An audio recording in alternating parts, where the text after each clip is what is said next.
नमस्कार दोस्तों, कैसे हैं आप सभी? उम्मीद कर रहा हूँ बड़े अच्छे होंगे। इन दिनों आरएसएसबी के चेयरपर्सन आलोक राज जी ने एक स्टेटमेंट दिया था कि हम सीईटी में कुछ बदलाव करेंगे और इसी वर्ष सीईटी का आयोजन करेंगे। तब से लेकर बहुत सारे नए विद्यार्थी जो सीईटी के बारे में बहुत अधिक जानते नहीं, उनके बहुत सारे मैसेजेस, संदेश विभिन्न माध्यमों से पहुंच रहे थे कि सर क्या-क्या कुछ चीज़ें हैं। तो मेरे लिए भी थोड़ा प्रॉब्लम वाली बात थी क्योंकि अभी तक कोई विज्ञापन है नहीं, तो फिर जब विज्ञापन नहीं है तो हम कैसे जानकारी दें? पर कन्फ्यूज़न से बेहतर है कि आप पुराने विज्ञापन को आधार बना के और मुख्य-मुख्य बातें बच्चों को समझा दें। तो इसी पर्पज़ से हम यह सेशन ले रहे हैं, सत्र आयोजित कर रहे हैं, जिसमें मैं आपको बताऊँगा सीईटी क्या है, इसकी पात्रता क्या रहेगी, कौन-कौन इसकी परीक्षा दे सकता है और इसका सिलेबस क्या रहेगा, कब परीक्षाएँ हो सकती हैं और इसकी वैधता कितनी है, इसकी नेगेटिव मार्किंग वगैरह रहेगी कि नहीं रहेगी और किस तरह से तैयारी करें, कोचिंग वगैरह करें कि नहीं करें, किताबों से पढ़ा तो कौन-सी किताबों को पढ़ें।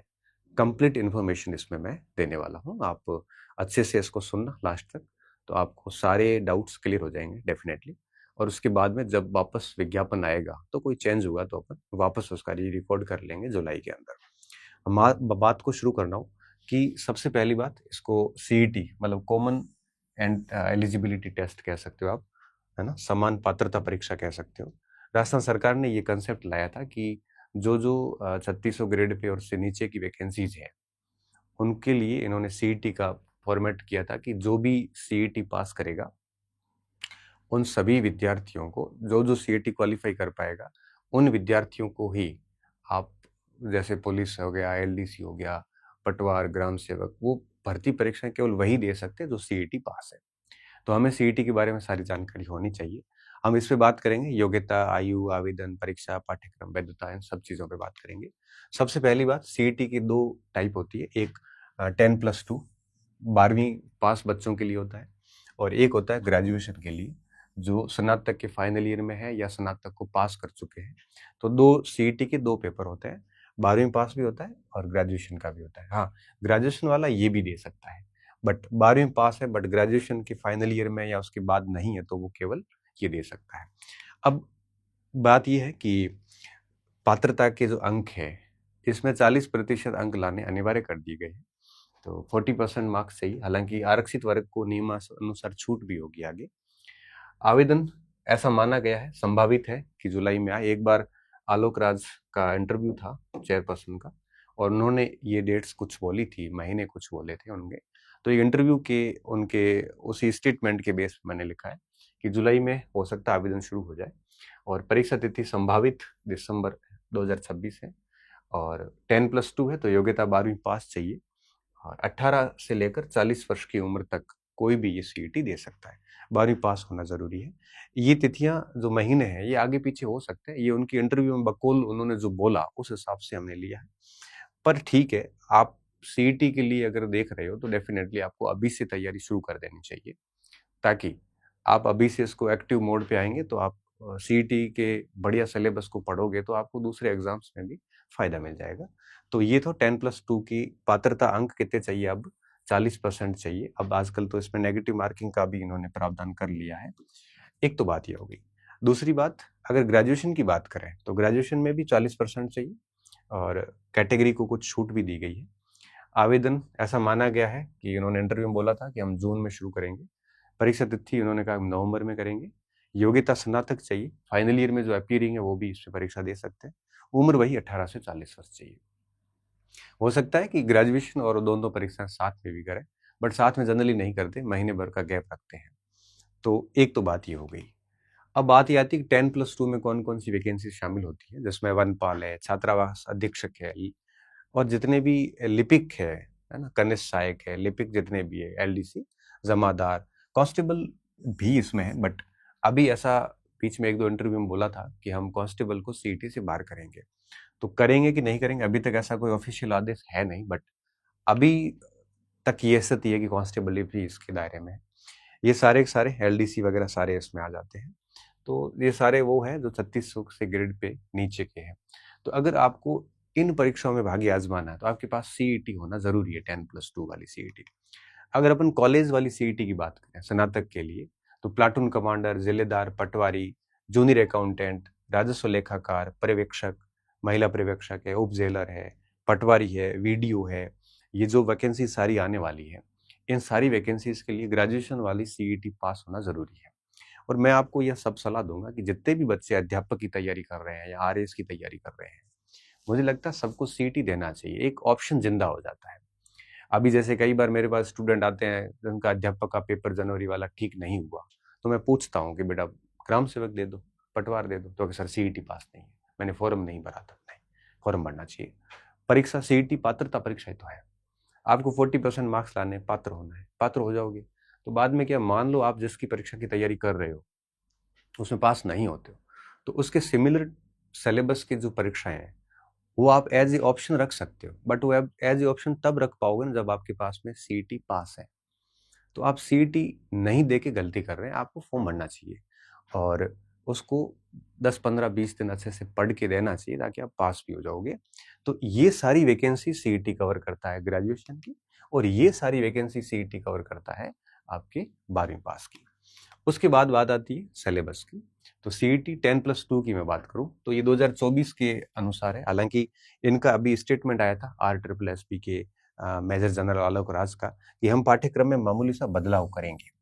बट मुझे लगता है कि इन्होंने देखो राजस्थान का इतिहास पूरा दे दिया है, राजस्थान भारत का भूगोल पूरा दे दिया है, राजस्थान की अर्थव्यवस्था दे दी है, पॉलिटी भी लगभग सारी आ रखी है, भारत की पॉलिटी आ रखी है, साइंस आ रखा है, मैथ रीजनिंग आ रखा है, गणित, English, computer, current affairs mostly सारे आ रखे हैं। अब चेंज भी करेंगे तो क्या चेंज करेंगे, हालांकि आप इसका विज्ञापन पढ़ोगे तो उसमें बहुत डिटेल से सिलेबस लिखा हुआ है, बट मैंने इसके शॉर्ट पॉइंट ले लिए हैं। तो कोई चेंज भी होगा तो ठीक है, कोई 2-4 पार्ट इधर उधर होंगे, बाकी कोई बड़ा चेंजेस होने वाला है नहीं। तो आप मान के चलिए आपको यही सिलेबस इस समय पढ़ना है। 150 क्वेश्चन आएंगे, 300 अंक होंगे, 3 घंटे का टाइम होगा, और आपको कम से कम 120 क्वेश्चन तो अब आप कट कटा के 120 अंक लाने ही हैं, हालांकि कैटेगरी में छूट है। तो और अभी इन्होंने ये भी कहा था कि हम थोड़ा पेपर का स्तर कठिन करेंगे, ये भी इन्होंने बात कही है। और साथ में इन्होंने कहा कि पहले नेगेटिव मार्किंग नहीं होती थी, अब इन्होंने क्या स्टेटमेंट दिया है कि 2026 के सीईटी में हम नेगेटिव मार्किंग भी करने वाले 1/3। तो मतलब थोड़ा सा चैलेंजिंग होने वाला 40% लाना, क्योंकि एक तो ये पेपर को थोड़ा टफ करेंगे, कथन कारण वगैरह, और दूसरा ये लोग नेगेटिव मार्किंग भी करने वाले हैं। तो ऐसी स्थिति में आपको 40% मार्क्स लाना थोड़ा सा टफ माना जाएगा। मैं ये भी बात करूंगा कि इसकी तैयारी आपको कैसे करनी है, वो भी मैं बात करूंगा, लेकिन मैं पहले थोड़ा सा मोटा मोटा आपको समझा देता हूँ। तो बहुविकल्पीय ऑब्जेक्टिव पेपर होगा, सारे अंक समान होंगे। पहले नेगेटिव मार्किंग नहीं थी और अब 2026 में नेगेटिव मार्किंग होगी, और पेपर का स्तर भी थोड़ा कठिन रहेगा, और पाठ्यक्रम में भी इन्होंने मामूली से बदलाव किए हैं। तो अगर आपने सीईटी 10+2 पास किया है तो ये सब पढ़ा है तो आप पास हो जाओगे, पास करोगे तब आप इन परीक्षाओं के लिए पात्र हो जाएंगे।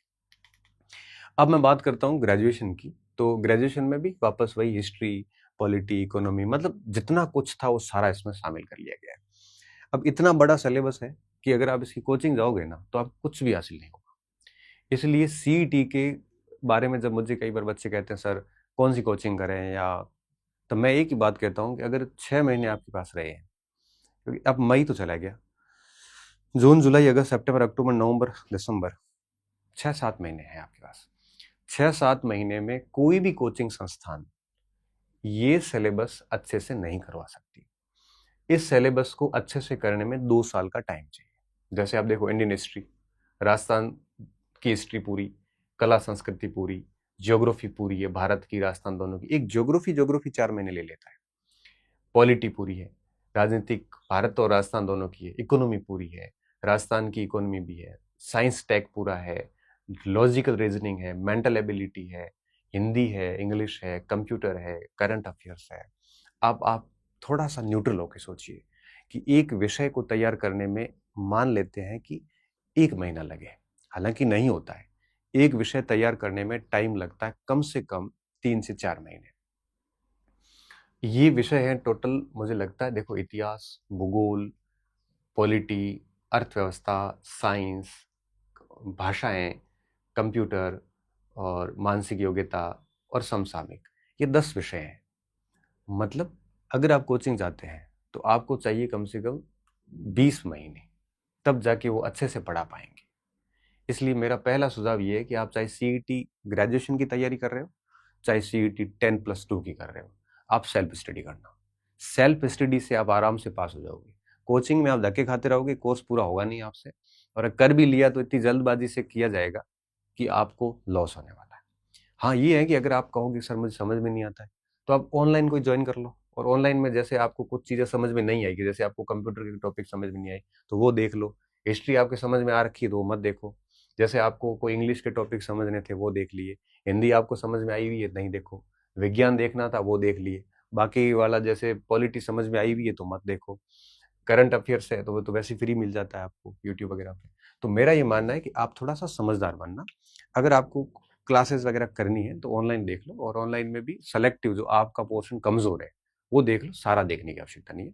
और ऑफलाइन कोचिंग तो तब काम की है जब परीक्षा 2 साल बाद हो, या फिर सिलेबस छोटा हो, परीक्षा में खूब टाइम हो, तब किया जा सकता है। बट अभी 6-7 महीने में कैसे कोई ये सिलेबस करवा सकता है, इसलिए थोड़ा बचना आप।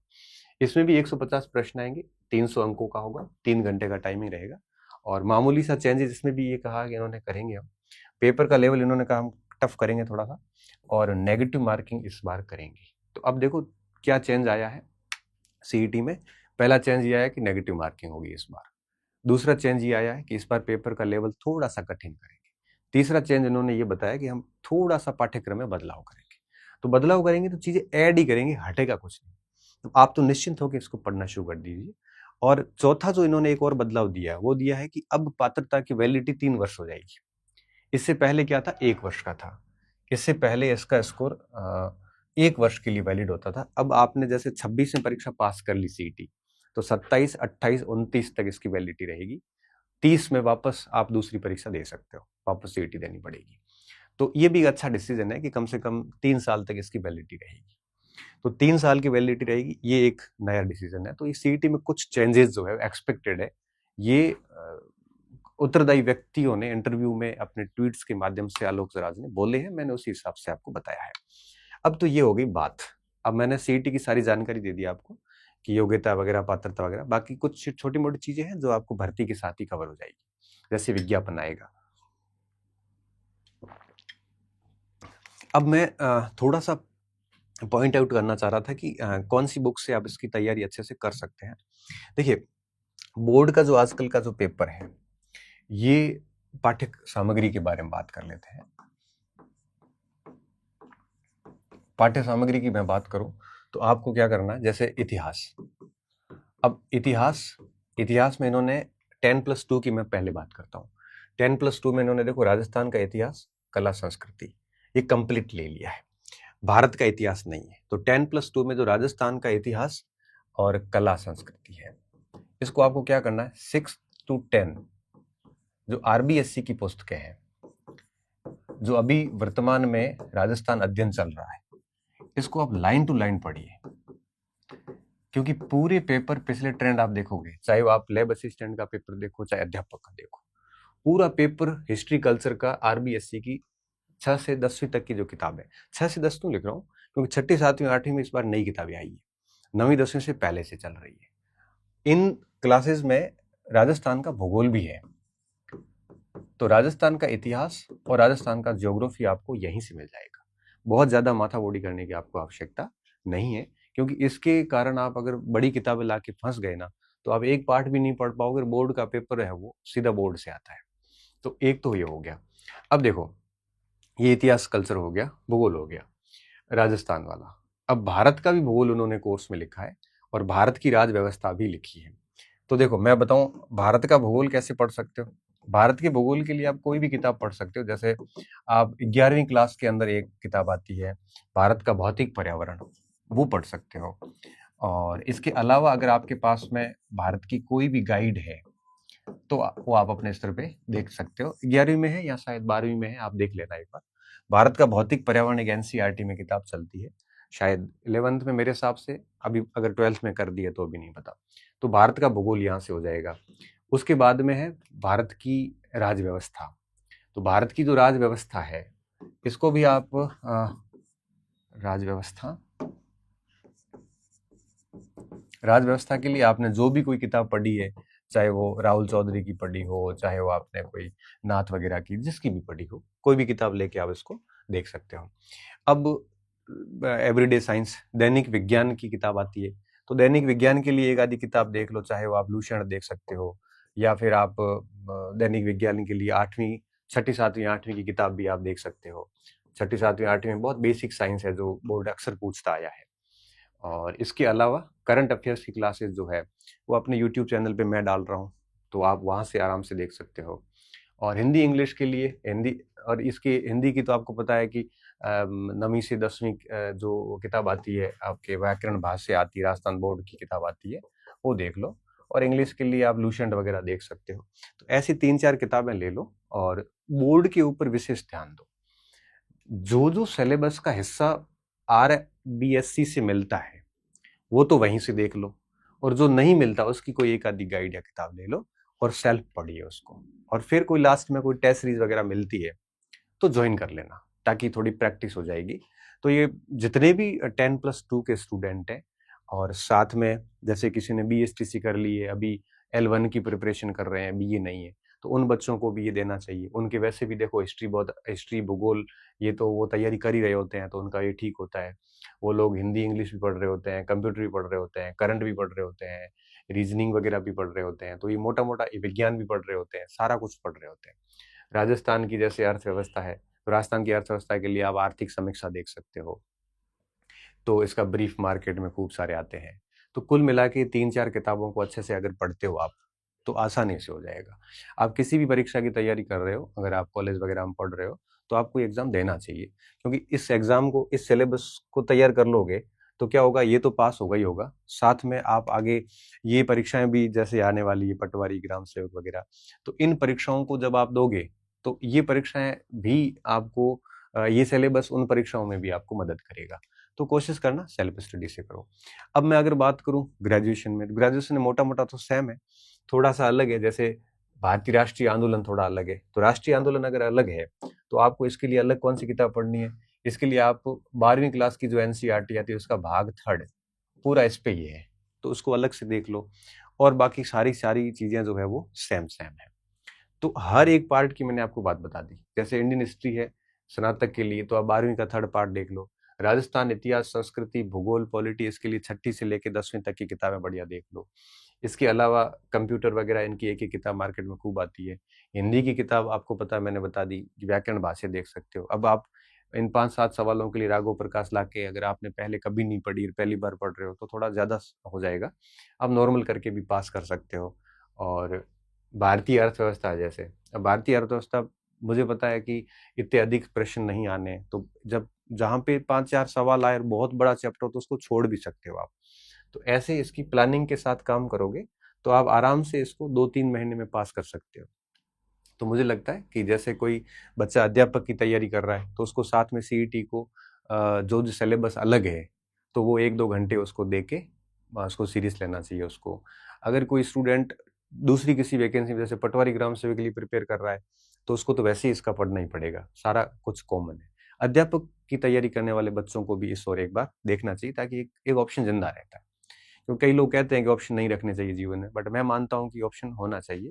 क्योंकि अगर मान लो वहां नहीं हो तो कहीं तो आपका जॉब का बैठा है, नहीं तो अदरवाइज हम कई बार रह जाते हैं, बिल्कुल ही रह जाते हैं। तो ये इसकी परीक्षा थी, कैसे पास करनी है वो भी मैंने बता दिया आपको, क्या क्या चेंजेस होने हैं ये भी बता दी, और कौन सी वैकेंसीज इसके अंडर में आती है, क्या कुछ आता है। कोई छोटा मोटा अगर और बिंदु होंगे तो जैसे ही इसका फ्रेश विज्ञापन आएगा 26 का, तो हम देख लेंगे और उस पर आगे और चर्चा कर लेंगे। ठीक है, खूब सारा पढ़िए, खूब मेहनत करिए। बहुत बहुत धन्यवाद विद्यार्थियों, अच्छे रहिए, मस्त रहिए।